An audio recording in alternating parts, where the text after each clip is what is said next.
বন্ধুরা, দেবাদিদেব মহাদেব আমাদের সৃষ্টির প্রত্যেকটি কণায় কণায় বিরাজমান। শিবই অসীম ঊর্জা, শিবই আদি, শিবই অনন্ত। এই সমস্ত সংসারের আদিগুরু প্রভু শিবই। প্রভু শিবই এই সংসারকে যোগ আর আধ্যাত্মিকতার জ্ঞান প্রদান করেছেন। প্রভু শিব মা পার্বতীকে সময় সময় বিভিন্ন জ্ঞানের কথা প্রদান করেন। মানুষের কল্যাণের জন্য প্রভু শিব অনেকবার সৃষ্টিকে রক্ষা করেন এবং মনুষ্য জাতির কল্যাণের জন্য অনেক মূল্যবান জ্ঞান প্রদান করেন। এবং তিনি এটাও বলেন যে কোন কোন কাজ আমাদের ভুল করেও কখনো করা উচিত নয়, কারণ এই কাজগুলো প্রভু শিবের একদমই পছন্দের নয়। যদি কোনো ব্যক্তি এই কাজগুলি করে তাহলে প্রভু শিব কখনোই তার উপরে নিজের কৃপাদৃষ্টি দেন না এবং এই কাজগুলোর জন্য আমাদেরকে শাস্তি ভোগ করতে হয়, কারণ এই কাজগুলোকে পাপ কাজ বলে সম্বোধন করা হয়েছে। আজ এই ভিডিওতে প্রভু শিবের বলা এরকম 10টি পাপের কথা বলবো, যেগুলো আমাদের কখনোই করা উচিত না, বা করলেও সাবধান হয়ে গিয়ে প্রভু শিবের কাছে ক্ষমা চাওয়া উচিত। শিবপুরাণ, গুরুগীতা এবং এরকম নানা শাস্ত্র থেকে প্রভু শিবের বলা এই কথাগুলোকে সংগ্রহ করা হয়েছে। তাহলে চলুন ভিডিওটি শুরু করা যাক। এই পাপ কাজগুলো কী কী বলার আগে প্রভু শিবের বলা এই মূল্যবান কথাটি সবসময় আপনি মাথায় রাখবেন। প্রভু শিব বলেন যে আমাদের সকল কাজ করার আগে সেই কাজের সাক্ষী আমাদের নিজেদেরকেই হওয়া উচিত। সেটা আপনি ভালো কাজ বা খারাপ কাজ যেই কাজই করুন না কেন, আমাদের কখনোই এটা ভাবা উচিত নয় যে আমাদের করা কাজকে কেউ দেখতে পাচ্ছে না। অর্থাৎ অনেক সময় যখন কোনো ব্যক্তি কোনো খারাপ কাজ করে তখন সে ভাবে যে আমাকে কেউ দেখতে পাচ্ছে না, এবং সেই কারণে সে কোনো রকম ভয় না পেয়ে পাপ কাজ করতে থাকে। একবার পাপ করার পরে ভালো লাগলে বা সফলতা পেলে সে বারবার সেই পাপ কাজটি করতে থাকে, কিন্তু পরে তাকে এই পাপ কাজের জন্য অনেক বড় ক্ষতিপূরণ দিতে হয়। তার পাপ কাজের ফল সে অবশ্যই পায়, কারণ তার পাপ কাজ কেউ দেখুক আর না দেখুক স্বয়ং ঈশ্বর অবশ্যই দেখতে পান। তাহলে এবার চলুন জেনে নেওয়া যাক যে সেই 10টি পাপ কাজ কী কী, যেগুলো আমাদের ভুল করেও কখনো করা উচিত নয়। ভিডিওটি শুরু করার আগে আপনারা যারা এই চ্যানেলে নতুন তারা অবশ্যই চ্যানেলটি সাবস্ক্রাইব করুন এবং বেল বাটনে প্রেস করুন এরকম আরও অনেক নতুন ভিডিও দেখার জন্য।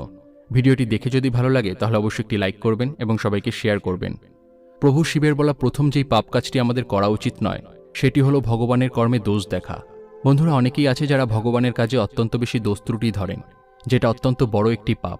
যেরকম ধরুন কারো কোনো কিছু একটা মন মতো হলো না, বা সে যেটা চাইছে সেটা পাচ্ছে না, বা সে অনেকদিন ধরে খুব খারাপ সময়ের মধ্যে দিয়ে যাচ্ছে এবং ভগবানকে অনেক ডেকেও কোনো ফল পাচ্ছে না, এবং ঠিক এরকম সময় তারা ভগবানকে দোষারোপ করতে শুরু করে দেয়। তারা বলে যে ভগবান তোমার এটা করা ঠিক না, বা ভগবান তুমি এরকম কেন করছো, বা অনেকে তো এটাও বলে যে ভগবান আদৌ আছে কিনা সন্দেহ, তা না হলে কি ভগবান আমার এত খারাপ হতে দিতে পারত। অর্থাৎ ভগবানের এটা করা ঠিক নয়, ওটা করা ঠিক নয়।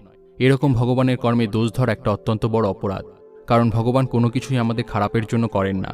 প্রভু শিব বলেন যে ভগবান যা করেন তা ভক্তের মঙ্গলের জন্যই করেন, কারণ ভগবানের কাছে তার ভক্তির থেকে প্রিয় আর কেউ হয় না। অর্থাৎ বন্ধুরা, আমরা যেসব দুঃখ কষ্ট সমস্যা দেখে ভগবানকে দোষারোপ করি এসবই সাময়িক এবং সেটা আমাদের ভালোর জন্যই হচ্ছে, কিন্তু আমরা সেটা বুঝতে পারি না। তাই কোনো রকম পরিস্থিতিতেই আমাদের ভগবানকে দোষারোপ করা উচিত নয়, তা না হলে প্রভু শিব আমাদেরকে কোনোদিনও ক্ষমা করবেন না। দ্বিতীয় যেই পাপটি আমাদের ভুল করেও করা উচিত নয় সেটি হলো মনে মনে কারো খারাপ চাওয়া। বন্ধুরা, এরকম অনেকেই আছে যারা মনে মনে সবসময় নেগেটিভ চিন্তা করে এবং অন্যের বিষয় ভেবে মন খারাপ করে বসে থাকে। অর্থাৎ কোনো ব্যক্তি যদি জীবনে খুব উন্নতি করে, নামডাক করে, টাকা পয়সা কামায়, তাহলে সেটা দেখে সে সহ্য করতে পারে না এবং মনে মনে তাকে দেখে হিংসা করে, মনে মনে তার ক্ষতি কামনা করে। তারা অন্যদের ক্ষতি কামনা করে কারণ তারা নিজেদের জীবনে এসব জিনিস পায় না, কিন্তু তারা এটা ভুলে যায় যে ঈশ্বর সবার ভাগ্য আলাদা আলাদাভাবে লিখেছেন। যে মানুষটা জীবনে মান সম্মান টাকা পয়সা কামাচ্ছে সেটাও ঈশ্বরের কৃপাতেই পাচ্ছে।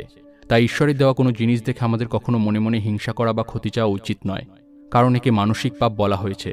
আর ঈশ্বর যেমন সেই মানুষটির ভাগ্যে কিছু না কিছু লিখেছেন, সেরকম আমাদেরও ভাগ্যে কিছু না কিছু অবশ্যই লিখেছেন।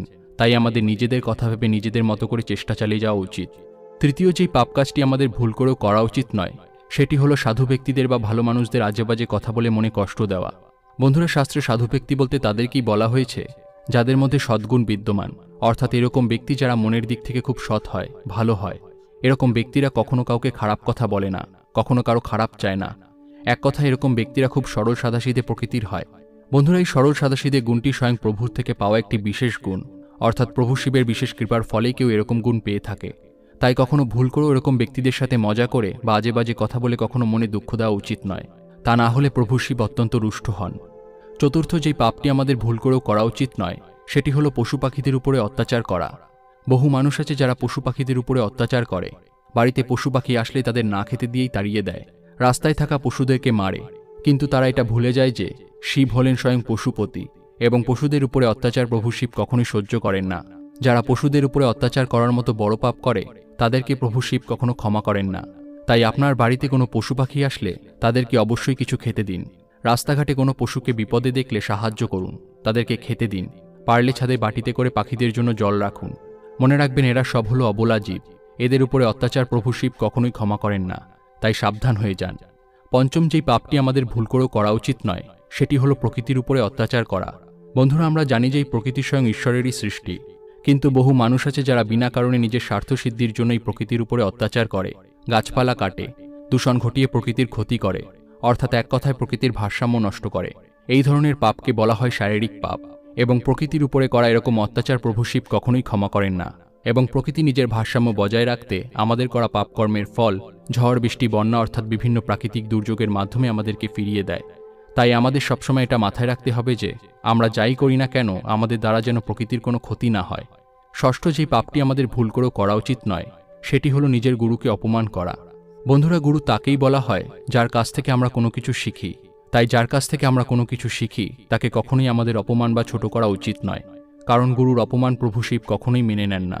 যদি আধ্যাত্মিক দিকের কথা বলা হয়, তাহলে গুরুগীতায় প্রভু শিব বলেন যে আমাদের দীক্ষাগুরুই হলেন স্বয়ং ব্রহ্মা, বিষ্ণু, মহেশ্বর, অর্থাৎ গুরুই হলেন স্বয়ং ঈশ্বর। এবং গুরুকে অপমান করার মতো বড় অপরাধ এই জগতে আর কিছু হয় না, কারণ গুরুর অপমান করলে কোনো দেবদেবীও তার রক্ষা করতে পারে না। এখানে গুরু বলতে প্রভু শিব সিদ্ধ সাধক মহাপুরুষদের কথা বলেছেন, এবং এটাও বলেছেন যে প্রভু শিবই গুরুরূপ ধরে জগতে আসেন মানুষের উদ্ধারের জন্য। তাই আমাদের কখনোই কোনো গুরুকে অপমান করার মতো অপরাধ ভুল করেও করা উচিত নয়। সপ্তম যেই পাপটি আমাদের ভুল করেও করা উচিত নয়, সেটি হলো অহংকার করা। বন্ধুরা, অহংকার করা একটি এমন পাপ যেটি প্রভু শিব কখনোই সহ্য করেন না। সেটা যে কোনো জিনিসেরই অহংকার হোক না কেন, ছোট থেকে ছোট জিনিসের অহংকারও প্রভু শিব সহ্য করেন না। এরকম অনেকবার হয়েছে যখন প্রভু শিব তার ভক্তের অহংকার ভেঙেছেন। যেরকম একবার মা পার্বতীর মায়ের খুব অহংকার হয় যে তাদের সবাইকে এত সুন্দর দেখতে, আর সে কি করে তার সুন্দরী মেয়ের বিয়ে একজন ছাইভস্য মেখে থাকা ভূত, প্রেত, যক্ষরক্ষদের দল নিয়ে ঘুরে বেড়ানো এক অর্ধনগ্ন ব্যক্তির সাথে দিতে পারে। প্রভু শিব তার এই অহংকার ভাঙানোর জন্য একজন অত্যন্ত রূপবান ব্যক্তির রূপ ধারণ করেন, যেই রূপের তুলনায় সমস্ত সুন্দরতা অত্যন্ত তুচ্ছ। এবং প্রভু শিবের এই সুন্দর রূপ দেখে পার্বতীর মায়ের সমস্ত অহংকার চূর্ণ হয়ে যায়।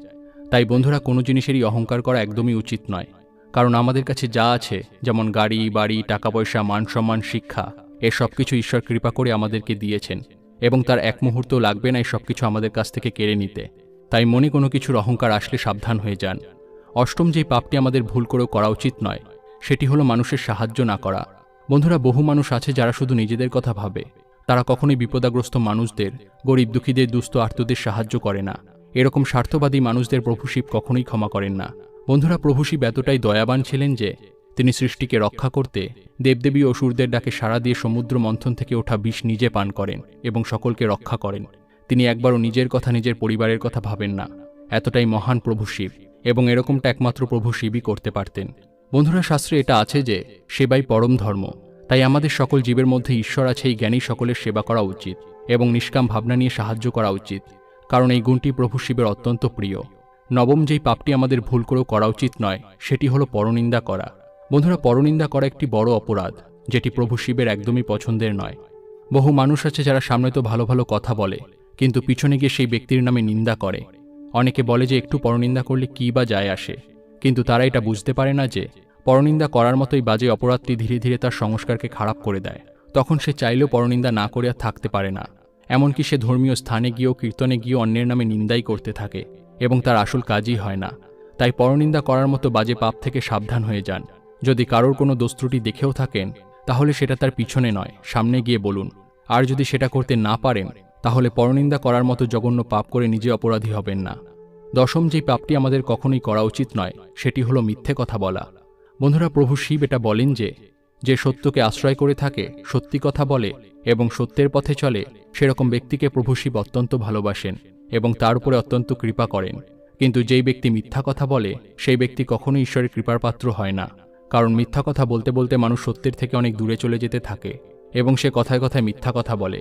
মিথ্যা কথা বলা এই কারণেও একটি বড় পাপ, কারণ মিথ্যা কথা বলার অর্থ হলো কোনো একজন মানুষের বিশ্বাস ও ভরসাকে ভাঙা। আর এই জঘন্য অপরাধটি কেউ দেখুক আর না দেখুক, ঈশ্বর অবশ্যই দেখতে পান এবং এই অপরাধের শাস্তিও দেন। তাই পরিস্থিতি যাই হোক না কেন, সর্বদা সত্যের পথে থাকুন এবং সত্য কথা বলুন। তো বন্ধুরা, এই ছিল 10টি পাপ, যেই পাপগুলো করলে প্রভু শিব অত্যন্ত রুষ্ট হয় এবং তাকে শাস্তি দেয়। বন্ধুরা, ভিডিওটি দেখে যদি ভালো লাগে তাহলে অবশ্যই একটি লাইক করবেন এবং সবাইকে শেয়ার করবেন যাতে তারাও ভিডিওটি দেখে উপকৃত হয়। সবাই ভালো থাকুন, সুস্থ থাকুন।